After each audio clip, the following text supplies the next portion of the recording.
అందరికీ నమస్కారం. తన్వి చెప్పే కథలకు స్వాగతం. ఈరోజే మొదటిసారిగా మా ఛానల్ చూస్తున్నట్లయితే ప్లీజ్ లైక్ చేయండి, షేర్ చేయండి, సబ్స్క్రైబ్ చేసి మమ్మల్ని సపోర్ట్ చేయండి.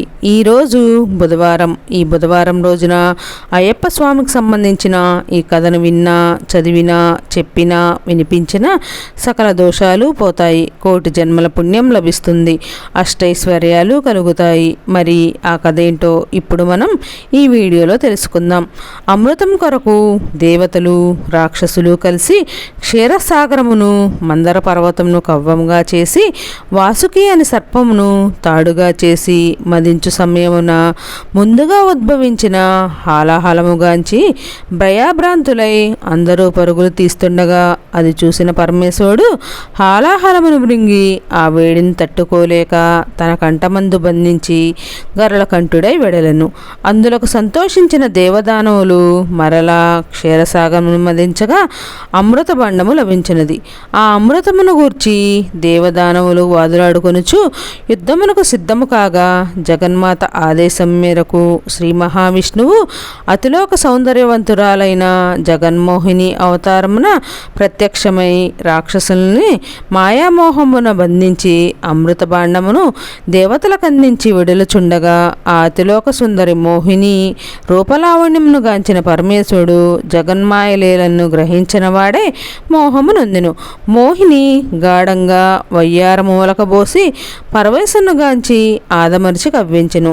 అంతా ఆ హరిహరుల గాఢ పరిష్వంగంలో జాలివారిన శ్వేత బిందువుల కలయిక వలన నల్లని శరీర ఛాయితో ఉగ్రరూపధారి అయి ఉద్భవించిన కుమారుడు జన్మించెను. అది తెలుసుకున్న చతుర్ముఖుడు బ్రహ్మదేవుడు ఆ పసిబాలునికి హరిహరసుతుడను నామకరణం చేసెను. తల్లి అయిన మోహిని తన కంఠం ముందున్న మణిహారము తీసి బాలుని మెడలో వేసి మణికంఠుడని, తండ్రి అయిన పరమేశ్వరుడు సకల భూతాలపైన ఆధిపత్యమును ప్రసాదించి భూతనాథుడని పిలిచారు. శివకేశవ తత్వమున ఉద్భవించిన హరిహరసుతుడు సర్వధర్మములను శాసించుచు ధర్మశాస్త్రగా ఖ్యాతి గడించెను. అలా ఉండగా మహిషాసురుని ఆకృత్యాలని భరించలేని దేవతలు జగన్మాతను శరణు వేరడి. ఆ తల్లి ఆశీర్వాదంతో శ్రీలక్ష్మి, సరస్వతి, పార్వతి దేవేరుల నుండి ఉద్భవించిన శక్తి స్వరూపిణి దుర్గాదేవి మహిషాసురుననే రాక్షసుని సంహరించును. తన సోదరుని మరణవార్త విని భరించలేని మహిషి ప్రతీకారం తీర్చుకున్నటకై ముల్లోకలను అల్లకొల్లోములను చేయుటకు నిశ్చయించుకుని తన మరణము లేని వరం పొందుటకు బ్రహ్మదేవుని గురించి ఘోరమైన తపస్సు చేసెను. మహిషి తపస్సుకు మెచ్చిన బ్రహ్మ ప్రత్యక్షమై నీ కోరికను తెలియజేయమనగా మహిషి తనకు చావులేని వరమును ప్రసాదించమను. అందులకు బ్రహ్మదేవుడు నీ కోరిక సమంజసమైనది కాదు, అది ఆ హరిహరాదు కూడా సాధ్యము కాదని తిరస్కరించగా అందులకు మహిషి చింతించకుండా ఆ హరిహరులకు కూడా సాధ్యపడని మీరే సెలవిస్తారు కాన వారిద్దరికీ జన్మించిన మానవుడు భూలోకములో నాపై జయించినట్లుగా వరమడిగను. అందుకు సంబంధించిన బ్రహ్మదేవుడు సరే అని వరమిచ్చెను. అంతా ఆ మహిషి హరిహరులకు సంగముతో బాలుడు జన్మించినను భూలోకమందు ఎలా జన్మించును, అది ఎలా సాధ్యమగును, అయినను ఇద్దరు పురుషులకు శిశువు ఎలా పుడతాడు, అయినా నేను ఈ లోకమును వదిలి నేనెలా భూలోకమునకు వెళ్ళుదుననే అజ్ఞానముతో మహిషి ముల్లోకములను అల్లకల్లోలము చేయసాగును. మహిషి పెట్టే బాధలు భరించలేని దేవతలు దేవేంద్రునితో కలిసి పరమశివుని వద్దకు వెళ్ళి వారి బాధలను చెప్పుకొనిరి. వారి మొల ఆలకించిన పరమేశ్వరుడు భూలోకమున జన్మించిన భూతనాథునికి ఆజ్ఞాపించెను. తండ్రి మాటలను శిరోధార్యముగా భావించిన భూతనాథుడు సమ్మతించెను. ఇంతలో మహిషి ఆగడాలని అరికట్టేందుకు మన్మధుని ప్రయోగించి మన్మథ బాణాలను వదిలి మహిషిని మోహపరవశము చేశాడు. అలానే దత్తాత్రేయుడు కూడా మగ మహిషముగా మారి కామవాంఛలకు లోపడ్డ మహిషిని లోబరిచి భూలోకమందున్న ఆలుదా నది తీరమునకు తీసుకుని పోయి కామకేళి విలాసంతో మైమరిపరిచి ఉండెను. కేరళ దేశమునందు పందల రాజ్యమును పరిపాలించు రాజశేఖర పాండ్యుడనే రాజు ఉండేవాడు. అతడు పరమశివ భక్తుడు. ఆయన భార్య సాధ్వీమణి కూడా శ్రీ మహావిష్ణు భక్తురాలు. అయినా వారికి చాలా కాలం వరకు సంతానము కలుగలేదు. అందుకోసం ఆ దంపతులు నిరాశ చెందకుండా ఎన్నో నోములు, వ్రతములు, పూజలను జరిపించిన సంతానము కలగలేదని బాధపడక భగవంతుని పూజలు మాత్రమే మానలేదు. ఒకనాడు రాజశేఖర పాండ్యుడు పంబా నది తీర అడవి ప్రాంతంలోని క్రూర మృగములు బాధపడలేక తన పరివారమును వెంటబెట్టుకుని వేటకు వెళ్ళాడు. అంతలో పంబా నది తీరమున సర్పము నీడన పవళించి ఏడ్చుచున్న బాలుని కాంచినంతనే అబ్బరపడి ఆనందముగా బాలుని ఎత్తుకొని ఈయన ఈ భగవంతుని వరప్రసాదముగా భావించి ఆ బాలుని తీసుకొచ్చి మహారాణికి అందించెను. ఆమె మహా ఆనందముగా బాలుని ఎత్తుకొని అక్కును చేర్చుకొని ఆనంద పరవశురాలైనది. ఆ బాలుని కంఠమున మణిహారము దివ్యకాంతులు వెదజల్లుతున్న ఆ బాలుని మణికంఠుడని నామకరణము చేసి ఆ దంపతులు అల్లారు ముద్దుగా పెంచుకొనుచున్నారు. ఆ మణికంఠుడు అడుగుపెట్టిన మహత్యమో ఏమో కానీ మొత్తానికి పందల రాజ్యము సుభిక్షముగా నుండెను. అంతనే కాక పందల రాణి కూడా గర్భము దాల్చి ఒక కుమారుని ప్రసవించెను. వారి ఆనందములకు అవధులు లేకుండెను. మణికంఠునికి 5వ ఏట రాగానే అక్షరాభ్యాసం గావించి విద్యాభ్యాసమునకు గురుకుల ఆశ్రమమునకు పంపిరి. అక్కడ మణికంఠుడు అనతి కాలంలోనే సకల విద్యలు అభ్యసించి సకల శాస్త్ర పారంగతుడై గురుదక్షిణగా గురుపుత్రునికి మాటను మరియు దృష్టిని ప్రసాదించెను. ఇంతలో ప్రజలను భయభ్రాంతులు చేస్తున్న వావరు అను బందుపోటు దొంగను ఎదుర్కొని అతన్ని మణికంఠుడు ఓడించి తన భక్తునిగా మార్చి స్నేహితుడుగా చేసుకొను. మణికంఠుడు దినదిన ప్రవర్ధమానమై దివ్యకాంతులు వెదజల్లుతున్న మణికంఠుని చూసి ఓర్వలేని మహామంత్రి సింహాసనమును తనే అధిష్ఠించునేమో అనుకొని ఎలాగైనా తనని తప్పించాలని అనేక పన్నాగాలు పన్నెను. ఇంతలో మహామంత్రి మహారాణి వద్దకు పోయి తమ సొంత కుమారుడు ఉండగా ఎక్కడో దొరికిన అనామకుడికి సింహాసనం అధిష్ఠించి యువరాజుగా పాలించే అర్హత లేదు అని నెపంతో రాణిగారికి దుర్బోధ చేసి మహారాణి అనుజ్ఞతో మణికంఠునికి అనేక కష్టాలు పెట్టించెను. కేరళ రాజ్య మాంత్రికులచే మహామంత్రి అనేక ప్రయోగములు చేయించగా పరమేశ్వరుడు అడ్డుకొని మణికంఠుని కాపాడేవాడు. అంతటితో చాలిక మహామంత్రి విషాహారమును పెట్టించెను. దానిని శ్రీహరి పంపిన గరుత్మంతుడు విషాన్ని తీసి అమృతమును చిలికించి కాపాడి వెళ్ళాడు. మణికంఠుణ్ణి వదిలించుకొనుటకు ఏ కుతంత్రములు ఫలించుటలేదని నిరాశ నిస్పృహలోనై చివరి ప్రయత్నంగా మహారాణికి శిరోవేదన మొదలైనది అని నాటకమాడి పరీక్షించుటకు వచ్చిన రాజవైద్యులు ప్రలోభాలకు లోనైన వారై మహామంత్రి మాటలు విని అప్పుడే ప్రసవించిన పులిపాలు తెచ్చిన వ్యాధి నయమగునని తెలిసి సెలవిచ్చారు. ప్రసవించిన పులి ఎదుట నిలబడవారెవ్వరు అని మహారాజు చింతాక్రాంతుడైనాడు. పులిపాలు తెచ్చి పెంచిన తల్లిదండ్రుల రుణము తీర్చుకొండకై మణికంఠుడు అనుజ్ఞ అడగగా మహారాజు కృంగిపోయాడు.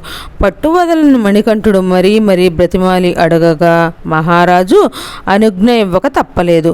పులిపాల కొరకు బయలుదేరిన మణికంఠునికి పందలరాజు ఎత్తిన ఇరుముడిని తలపై దాల్చి చేతిలో విల్లములు ధరించి వస్తున్న మణికంఠుని అడవిదారిలో దేవేంద్రుడు ఎదురై స్వామి యొక్క జన్మ వృత్తాంతమును తెలిపెను.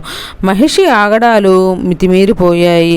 సంహరించుటకు తగిన సమయం ఆసన్నమైనదని సెలవిచ్చాడు. అందుకు స్వామివారు దేవేంద్రుడికి మరియు దేవతలకు అభయమిచ్చి ఆలుదా నది తీరం వైపు పయనమయ్యాడు. అచట దత్తాత్రేయుడు మగమహిష రూపము చాలించి దేవలోకమునకు వెళ్ళెను. తన చెలికాడు ఎచటకు వెళ్ళాడో తెలియని మహిషి రంకెలు వేయుచు వెతుకుచుండెను. ఆ సమయమున నారద మహర్షి మహిషికి ఎదురై నిన్ను సంహరించుటకు బాలుడు వస్తున్నాడని చెప్పి వెళ్ళిపోయినుడు. ఆ మాట వినగానే మహా ఉగ్రురాలై మహిషి కరుడుగట్టిన రాక్షసత్వంతో జులువిదిరించి స్వామిని మానవమాతుడుగా తలచి ఎదుర్కొనెను. వారిరు మధ్య ఘోరమైన యుద్ధము జరిగినది. మణికంఠుడు తన 2 చేతులతో మహిషిని లేవనెత్తి గిరగిరా తిప్పుతూ ఆలుదా నది తీరమున పడవేసెను. అంతటా మహిషిలో నుండి శాపవిమోచన పొందిన లీలావతి ప్రత్యక్షమై స్వామివారిని వివాహం చేసుకోమని ప్రార్థించెను. అందుకు స్వామివారు సమ్మతించక ఈ జన్మలో నేను నిత్య బ్రహ్మచారినై సకల మానవాళికి రక్షకుడినై ఉండేదను కాబట్టి నేను నిన్ను వివాహం చేసుకోలేనని అని మణికంఠుడు చెప్పగా అప్పుడు లీలావతి స్వామి వద్దకు పోయి మీకోసమై పరితపించిన నా సంగతి ఏమిటి స్వామి అని అడగగా మణికంఠుడు ఆమె వద్దకు పోయి దేవి నీవు కూడా నా ప్రక్కనే మాళిగా పౌరోత్తమగా వెలుగొంది నాతో పాటు నీవు కూడా పూజలను అందుకొని నా దీక్ష భూని వచ్చిన స్వాముల్ని బాధించక కాపాడి ఉండమని సెలవిచ్చెను. అప్పుడు మంజుమాతాదేవి స్వామివారితో మన వివాహం సంగతి చెప్పండి అని అడగగా దేవి మొదటిసారి మాల ధరించి కన్యస్వామిగా 41 రోజులు దీక్ష భూని ఇరుముడి తలపై దాల్చి నా సన్నిధికి రారో అప్పుడు మనం వివాహం చేసుకుందామని స్వామివారు మంజుమాతకు మాటిచ్చారు. మహిషి సంహారము జరిగినందున ఆనందంలో దేవతలు ఉండగా దేవేంద్రుడు స్వామివారి వద్దకు వెళ్ళి స్వామి మీరు మీ తల్లిగారికి కావలసిన పులిపాలగురగు వచ్చిన సంగతి మరిచారు అని గుర్తు చేసి ఇంద్రుడే పులిగా మారి స్వామివారిని తనపై కూర్చుండబెట్టుకొని దేవతలందరూ పులిపిల్లలుగా మారి వెంటరాగా స్వామివారు పందల రాజ్యం చేరుతారు. అంత ప్రజలు అందరూ భయభ్రాంతులై ఉండగా పందలరాజు ఎదురు వచ్చి ఆనందంతో మణికంఠుని కౌగలించుకొని నాయనా మణికంఠ నీవు సామాన్యుడు కాదు దైవాంశ సంభూతుడివి మా తప్పులు మన్నించి మహారాణి మహామంత్రితో కలిసి చేసిన కుతంత్రములను మన్నించి రాజ్యభారమును స్వీకరించమని ప్రార్థించెను. మణికంఠుడు అంగీకరింప నాకు అవసరము లేదు ఆ రాజ్యభారము తమ్ముడు రాజరాజనుడికి ఇవ్వండి నా అవతారము పరిసమాప్తి అవుతుంది మీ అనుమతి కొరకు వచ్చి తిననగా మహారాజు మహారాణి మరియు ప్రజలంతా శోక సముద్రంలో మునిగిపోయారు. అంతటా పందలరాజు అయ్యా నీ పట్టాభిషేకము కోసం చేసిన ఆభరణములైన స్వీకరించమనగా మహారాణి అప్ప మా తప్పులు మన్నించి మా వద్దనే ఉండమని అర్థించగా వారి ఆవేదనను గమనించిన మణికంఠుడు వారి అభిష్టం మన్నించి తల్లిదండ్రులైన మీరు చాలా చక్కగా నన్ను ఆదరించి అయ్యా అప్ప అని పిలిచి కన్న కొడుకుగా చూసుకున్నందుకు అయ్యప్పగా అందరితో పిలుచుకుంటూ నేను ఒక బాణము సంధిస్తాను అది ఏ స్థలములో లభిస్తుందో ఆ చోట నా కొరకు ఆలయమును నిర్మించండి ఆ ఆలయమునకు ముందు 18 సిద్ధులకు సాంకేతికముగా మెట్లతో నిర్మించినచో ప్రతి మకర సంక్రాంతి పర్వదినాన మకర నక్షత్ర జ్యోతి రూపంతో మీతో పాటు నా భక్తులకు దర్శనమిస్తాను ఆ సమయమున మీరు నా కోసమై చేయించిన ఆభరణములు నియమనిష్టాగరిష్ఠులై తీసుకొని వచ్చి పడునెట్టాంబడిని దాటి నా సన్నిధిలో నన్ను అలంకరించి నన్ను దర్శన వారికి ఆయురారోగ్య అష్ట ఐశ్వర్య ప్రదాతనై వారిని జీవన్ముఖిని ఇవ్వగలనని సెలవిచ్చారు. స్వామివారు చెప్పిన విధంగా భక్త శబరిని మోక్షమిచ్చుటకు పంబానది తీరాన శబరి తల్లి తపస్సు చేసిన స్థలమును ఎంచుకొని ఆ స్థలానికి శబరిమలై అని పిలుచుకుంటూ అదే చోట ఆలయమునకు ముందర 18 మెట్లతో పందలరాజు రాజశేఖర పాండ్యుడు ఆలయాన్ని నిర్మించాడు. నాటి నుండి నేటి వరకు ప్రతి మకర సంక్రాంతి దినమున సాయంకాలం సమయమున జ్యోతి స్వరూపంగా స్వామివారి దర్శనమిచ్చి కలియుగ ప్రత్యక్ష దయ్యమై విరాజిల్లుతున్నాడు అయ్యప్ప స్వామి.